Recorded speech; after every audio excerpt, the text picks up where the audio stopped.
যতটুকু জানি পুরনো যেটা আইপিসি ছিল তার 166 নম্বর ধারা আর নতুন ন্যায় সংহিতার 157 নম্বর ধারায় বলা আছে পুলিশের কোনো গাফিলতি হলে হেভি কর্পাসে যেতে পারেন, এসপির কাছে আবেদন জানাতে পারেন, এগুলো আপনারা করতে পারেন। আপনারা নিশ্চয়ই যারা বিরোধিতা করেছে বা ষড়যন্ত্র করেছে তাদের বিরুদ্ধে আদালতে যাচ্ছেন, কিন্তু যে পুলিশ অফিসার মানে আইন বিরুদ্ধ কাজটা করলো এবং যার জন্য বেশি এই গণ আন্দোলন আটকে যেতে পারে সে ব্যাপারে কি তাকেও যুক্ত করছেন মামলায়?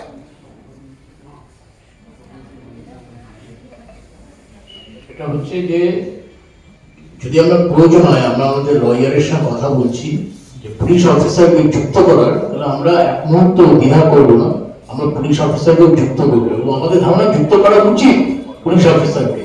তার একটা নেগেটিভ ভূমিকা সাংঘাতিকভাবে এই সমস্ত ঘটনায় আছে।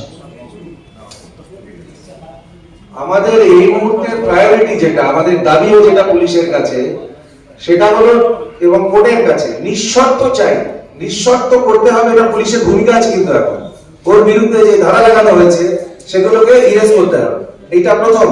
দ্বিতীয় হচ্ছে একই সাথে এই যে বেরিয়ে এসছে সেখান থেকে তার গ্রামে তার যে স্টিগমা কলঙ্ক এই সমস্ত কিছু মিশিয়ে মানে দূরে সরিয়ে তাকে সামাজিক জায়গা থেকে প্রতিষ্ঠিত করা, সেইটা আমাদের কাজ হবে সংগঠনের এবং তার সাথে প্রশাসনকে সেই দায়িত্ব সমানভাবে নিতে হবে।